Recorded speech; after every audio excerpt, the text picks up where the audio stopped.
नमस्कार, आप सभी को इजी टेक अकेडमी के डिजिटल प्लेटफॉर्म पर आप सभी का स्वागत है। हम बात करते हैं विज्ञान के प्रश्नों की। आज आपका टॉपिक है मापन यानी मेजरमेंट। उसके क्वेश्चन आपके स्क्रीन पे है। यानी कि पहला क्वेश्चन आपके पास में कि 1 पिकोमीटर किसके बराबर होता है, यानी कि 1 पिकोमीटर में कितने मीटर होते हैं।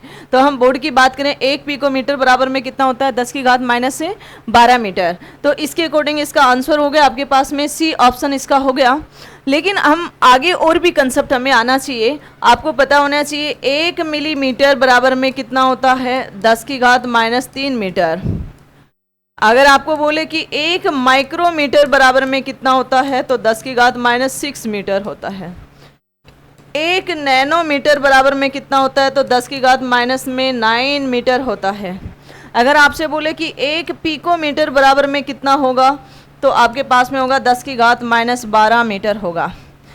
ये जो मात्रक हैं ये 10 की घात में भौतिक राशियां हैं। 10 की घात में भौतिक राशियां हैं, उनको कन्वर्ट करने की ये मापन है। यानी कि आपके पास में यहाँ पे 1 पिकोमीटर है, यहाँ पे 1 माइक्रोमीटर भी आ सकता है, 1 नैनोमीटर भी आ सकता है, 1 मिलीमीटर भी आ सकता है, 1 सेंटीमीटर भी आ सकता है। तो ये सभी क्वेश्चन आपको आने चाहिए। अगले क्वेश्चन की अगर हम बात करें आपके पास में, तो अगला क्वेश्चन है 1 कूलाम पर 1 सेकंड बराबर में क्या होता है। तो आप सबसे पहले इसका कंसेप्ट अगर आपको आता है तो आप सभी क्वेश्चन आप इजी से कर सकते हो। आपको सभी को पता है कि विद्युत धारा बराबर में क्या होता है, विद्युत धारा बराबर में होता है आवेश प्रवाह की दर। आवेश प्रवाह की दर क्या कहलाती है, विद्युत धारा कहलाती है। आपको पता है कि आवेश को किस में मापते हैं, कूलाम में, और समय का ऐसा ही मात्र क्या होता है, सेकंड होता है। यदि आपने 1 कूलाम और 1 सेकंड ले लिया तो कूलाम बटे सेकंड एम्पियर कहलाता है, और ये एम्पियर 1 एम्पियर हो जाएगा। यानी कि इससे आपका क्वेश्चन सोल्व होता है 1 कूलाम पर 1 सेकंड बराबर में किसके बराबर होता है, 1 एम्पियर बराबर होता है। किसके बराबर में होता है, 1 एम्पियर बराबर में। अगला क्वेश्चन आपके पास में है कि 1 जूल बराबर में, 1 जूल बराबर में। तो आपको नॉलेज होना चाहिए जूल किसका मात्रक है, जूल ऊर्जा का मात्रक है, और जूल ही किसका मात्रक है, कार्य का मात्रक है। ऐसा ही मात्रक है जूल। हम बात करें कार्य की, तो कार्य क्या होता है भाई, कार्य बराबर में होता है बल गुणा जो बल की दिशा में जो विस्थापन होता है, बल गुणा जो बल की दिशा में लगने वाला विस्थापन। यानी कि जो वस्तु हम बल लगाते हैं तो उसको विस्थापित कर देते हैं उसी दिशा में। तो बल गुणा विस्थापन, ये क्या होता है तुम्हारे पास में, कार्य होता है। बल को आप किस में मापोगे, न्यूटन में, और विस्थापन को किस में मापोगे, मीटर में। न्यूटन मीटर को ही आप क्या कहोगे, जूल कहोगे। क्या कहोगे, जूल। अगर यहाँ पे आपने 1 न्यूटन ले लिया और 1 मीटर ले लिया तो यहाँ पे आपके पास में क्या प्राप्त हो जाएगा, 1 जूल प्राप्त हो जाएगा। यहाँ पे आपके पास में क्या प्राप्त हो जाएगा, 1 जूल प्राप्त हो जाएगा। इसके अकॉर्डिंग इसका आंसर हुआ ए ऑप्शन। यानी कि 1 न्यूटन गुणा में 1 मीटर किसके बराबर होता है, 1 जूल के बराबर होता है। अगला क्वेश्चन है आपके पास में, अगला क्वेश्चन है कि एक विशेष घर में 5 दिनों में 100 इकाइयाँ, यानी कि 100 यूनिट, इकाई का मतलब 100 यूनिट निकल रही है, 100 यूनिट निकल रही है की खपत है। यदि ऊर्जा को जूल में परिवर्तित किया जाए तो कितना होगा। आप सभी को जो खपत ऊर्जा होती है, आप सभी को ज्ञान होना चाहिए, नॉलेज होना चाहिए कि जो घरों में जो खपत ऊर्जा होती है वो हमेशा किलोवाट आवर में मापा जाता है, और 1 किलोवाट आवर बराबर में 1 यूनिट होती है। यानी कि घरों में जो खपत ऊर्जा है वो कितने होती भी, 1 किलोवाट आवर बराबर में 1 यूनिट होती है। क्या होती भी, 1 यूनिट। यानी कि किलोवाट आवर किसका मात्रक है, जो घरों में खर्च ऊर्जा है उसका है, या खपत ऊर्जा है उसका है, या व्यय ऊर्जा है उसका है, या वाणिज्य में खपत ऊर्जा है उसका है। ठीक है। अगर आपके पास में जब मीटर में रीडिंग देखती है तो 1 किलोवाट आवर आ जाता है तो आपको पता चल जाता है कि 1 यूनिट खर्च हो गई। बिल में कितनी यूनिट आ गई, 1 यूनिट आ गई बिल की, ठीक है। वो कितने रुपए लेते हैं 1 यूनिट का, मानो 10 रुपए लेते हैं तो आपको 10 रुपए पे करना पड़ेगा, 5 रुपए लेते हैं तो 5 रुपए पे करना पड़ेगा 1 यूनिट का। यूनिट के अकॉर्डिंग हम कैलकुलेशन करते हैं। तो यहाँ पे 1 किलो वाट आवर बराबर में आप क्या लिख सकते हो, 1 किलो वाट आवर बराबर में किलो की जगह 1000 लिख दो, वाट की जगह वाट लिख दो, और आवर की जगह यानी कि कितने सेकंड होंगे 1 घंटे में, 3600 सेकंड होता है। वाट सेकंड हमेशा जूल होता है, वाट सेकंड क्या होता है, जूल होता है। तो यहाँ पे आपके पास में आ गया 36 गुणा 10 की घात 5 जूल, ये आपके पास संख्या होगी 1 किलो वाट आवर बराबर में। यदि मैं इसको और भी आगे लिखूं तो 10 की संख्या से ऊपर नीचे मल्टीप्लाई कर दूं तो किसी को कोई प्रॉब्लम है नहीं, है ना। तो ये संख्या आ जाएगी हमारे पास में 3.6 10 की घात 6 जूल। ये किसके बराबर में होगी, 1 किलो वाट आवर, यानी कि 1 यूनिट के बराबर में होगी ये संख्या। आपको ये मान याद रख लेना चाहिए, वैसे निकलता ये ऐसे है। अब आपसे बोले कि 1 किलो वाट बराबर में 1 यूनिट है, तो यहाँ पे 1 यूनिट बराबर में आपके पास में क्या हो गया, 3.6 10 की घात 6 जूल। आपने बोला कि 100 यूनिट कितनी खर्च हो रही है, 100 यूनिट खर्च हो रही है, तो आपके पास में क्या हो जाएगा, 100 यूनिट की बात करें तो इससे किससे गुणा कर दोगे, 100 से, 3.6 10 की घात 6 जूल। अब देखो इसको आगे भी लिखते हो तो इसको 10 की घात 2 लिख दो, और इसको 3.6 और 10 की घात 6 ये लिख सकते हैं। आप सभी को पता होना चाहिए जब आप मैथ पढ़ते हो करनी घात तो a की पावर x गुणा में a की पावर y, यानी कि बेस समान है तो इसकी पावर ऐड हो जाती है, यानी कि a की पावर x प्लस y। तो यहाँ पे देखो a यानी कि 10 और a मतलब 10, लेकिन x y क्या है 2 और 6 है, तो आपके पास में कितना होगा इसका मान, 3.6 10 की घात 6 प्लस 2 कितने हो जाएंगे 8 जूल। ये इसका आंसर होगा। तो इसके अकॉर्डिंग इसका आंसर कौन सा हुआ, सी इसका ऑप्शन हुआ, सी इसका क्या हुआ, ऑप्शन हुआ।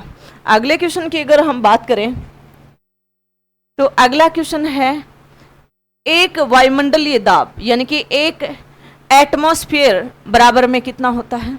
तो देखो सबसे पहले तो आपको बात बता दें कि वायुमंडलीय दाब क्या होता है भाई, जो वातावरण में वायु के द्वारा जो प्रेशर लगाया जाता है इन्वायरमेंट में, ठीक है, तो उसे क्या कहते हैं, वायुमंडलीय दाब कहते हैं। और इसे मापने वाले उपकरण को क्या कहते हैं, बैरोमीटर कहते हैं। क्या कहते हैं, बैरोमीटर कहते हैं। और बैरोमीटर से मापते हैं, यानी कि वायुमंडलीय दाब की इकाई क्या होती है, बार होती है, या आप क्या कह सकते हो, पास्कल कह सकते हो। क्या कह सकते हो, पास्कल कह सकते हो। देखो ये बैरोमीटर जब भी मौसम विभाग से जानकारी आती है कि आज मौसम साफ रहेगा, आज आंधी आएगी या तूफान आएगा या बारिश आएगी, वो सभी इस बैरोमीटर की वजह से बताया जाता है। ये संकेत देता है कि इसकी जब सुई जाएगी तो उसके अकॉर्डिंग इनको सिचुएशन बताते हैं मौसम विभाग द्वारा। अब अगली अगर हम बात करें कि आपके पास में कि एक आपसे पूछा गया कि एक एटमॉस्फेयर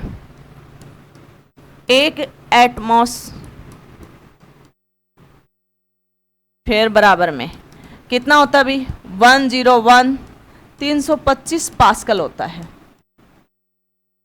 अगर आप इसको और आगे लिखो तो एक एटमॉस्फेयर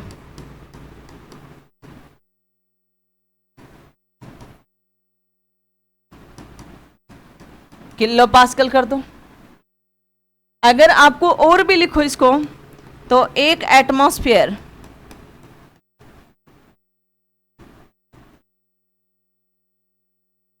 1.01325 10 की घात 5 पास्कल। अगर इस क्वेश्चन को हम आगे देखें तो आपके पास में क्या है भाई कि यानी कि इसको आप ये भी लिख सकते हो 1.01 10 की घात 5 पास्कल। तो इसके अकॉर्डिंग इस क्वेश्चन का आंसर होगा आपके पास में यानी कि 1.01 मल्टीप्लाई 10 की घात 5 10 की पावर 5 पास्कल, ये इसका आंसर होगा। अगले क्वेश्चन की अगर हम बात करें आपके पास में बोर्ड पे, अगला है एक अश्व पावर किसके बराबर होती है, यानी कि एक अश्व शक्ति। सबसे पहले तो अश्व शक्ति क्या होती है, हॉर्स पावर होती है। ये क्या होती है, ये जो वाणिज्य वर्ग में बड़ी मशीनों की जो पावर होती है उसको एचपी में मापा जाता है। कभी भी आपने देखा होगा कि घरों में जो मोटर वगैरह लगी होती है तो आप उनसे बोलते हो कि 1 एचपी की है या 0.5 एचपी की है या 1.5 एचपी की है, 1.5 एचपी की है या 2 एचपी की है। तो वो एचपी क्या है, अश्व शक्ति है। वो क्या है, अश्व शक्ति है। तो आपके पास में 1 एचपी बराबर में, 1 एचपी बराबर में इस क्वेश्चन के अकॉर्डिंग 746 वाट होता है। लेकिन ये 746 वाट किस पद्धति में होता है, इसके अकॉर्डिंग ऑप्शन सी है। ये क्वेश्चन बहुत बार पूछा जाता है। 1 एचपी ये ब्रिटिश पद्धति में, 1 एचपी ब्रिटिश पद्धति में इसका मान कितना होता है, 746 वाट होता है। लेकिन 1 एचपी मैट्रिक्स पद्धति में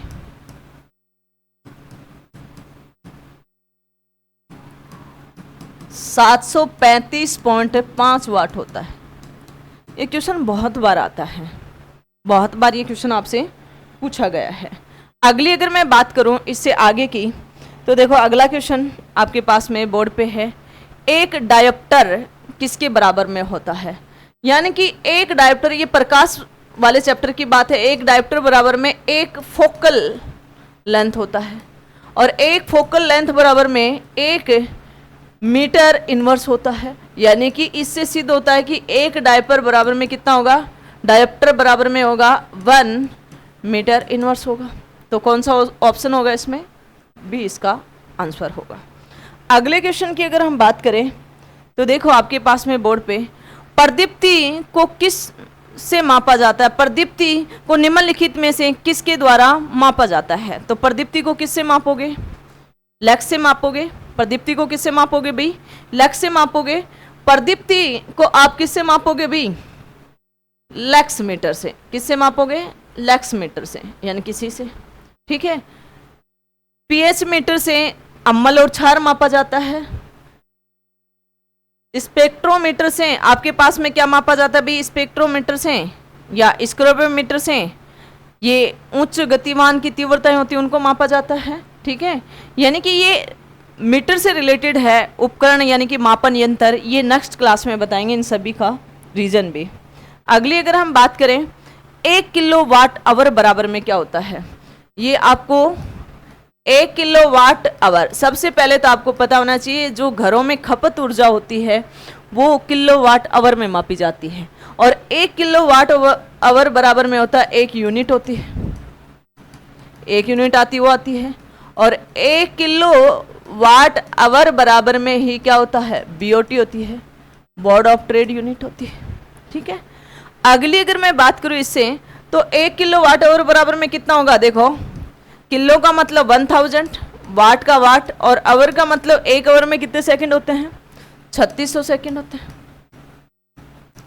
और वाट और सेकंड को क्या होता है भाई, जूल होता है। तो 1 किलो वाट आवर बराबर में 36 × 10⁵ जूल होता है। अगर इससे आगे लिखें कि 1 किलो वाट आवर बराबर में 3.6 10⁶ जूल होता है। ये संख्या आप याद रख लेना, इससे क्वेश्चन आया हुआ है रेलवे में हर बार, यानी कि डी ग्रुप में भी, आरपीएफ में भी, एनटीपीसी से भी। तो ये क्वेश्चन है, तो इसका आंसर कौन सा होगा भाई, बी इसका आंसर होगा 3.6 10⁶ जूल, ठीक है। अगली अगर आपको बोले कि इसको किलो में बोले तो 1 किलो वाट आवर बराबर में कितना होगा, 3.6 10⁻³ किलो जूल। मेगा में बोले तो 1 किलो वाट आवर बराबर में 3.6 मेगा जूल। बात एक ही है, ये आगे भी आपको घुमा के पूछ सकता है। तो अगली अगर हम बात करें इससे आगे के क्वेश्चन की, तो आपके पास क्वेश्चन है कि 5.5 किलोवाट आवर बराबर में कितना होगा। जस्ट पिछला क्वेश्चन हमने बताया कि आपको 1 किलोवाट आवर बराबर में कितना होता है, 3.6 10 की घात 6 जूल, ये होता है। और अगर आपको क्वेश्चन में दिया गया है कि 5.5 किलो वाट आवर बराबर में क्या होगा, तो इस संख्या को 5.5 से मल्टीप्लाई कर दो, यानी कि 5.5 मल्टीप्लाई 3.6 10 की घात 6 जूल। अब अगर इसको मल्टीप्लाई करते हो तो आपके पास में क्या आता है, क्या आता है अभी, आपके पास में ये संख्या आती है, इसका ऐड करोगे, ये संख्या आई, तो यहाँ पे दो संख्याओं बाद में दशमलव है, तो 1980, दो संख्या बाद में दशमलव, तो यहाँ पे ये हो गया। इसको आप कैसे लिख सकते हो, 198 10 की घात 6 जूल, यानी कि इसका ऑप्शन क्या हो जाएगा आपके पास में, डी इसका आंसर हो जाएगा। ये इतनी बार ये क्वेश्चन आया हुआ है, ये इतनी बार क्वेश्चन आया हुआ है कि आप इस क्वेश्चन को बार बार करोगे ना तो बस यहाँ पे संख्या चेंज है, कहीं पे 4 दे रखा है, कहीं पे 2 दे रखा है, कि 4.5 दे रखा है कहीं पे, यानी कि ये आपके पास में यहाँ पे 6 आएगा। ठीक है, अगली अगर हम बात करें अगले क्वेश्चन की, हाँ 5 भी आ जाएगा, क्योंकि यहाँ पे 0 पॉइंट क्या है तुम्हारे पास में 8 ये था ना, तो इस संख्या को आप ऐसे भी कन्वर्ट कर सकते हो, इसको कंफ्यूज मत हो, क्योंकि यहाँ पे अगर कन्वर्ट करोगे तो आपके पास में एक संख्या हटा दोगे तो आपके पास में कितना होगा, ये कम हो जाएगी, यानी कि 9.8 10 की घात 5 जूल, ये भी हो जाएगा। तो क्वेश्चन नंबर आपके पास में आंसर आपके पास में डी आंसर आया।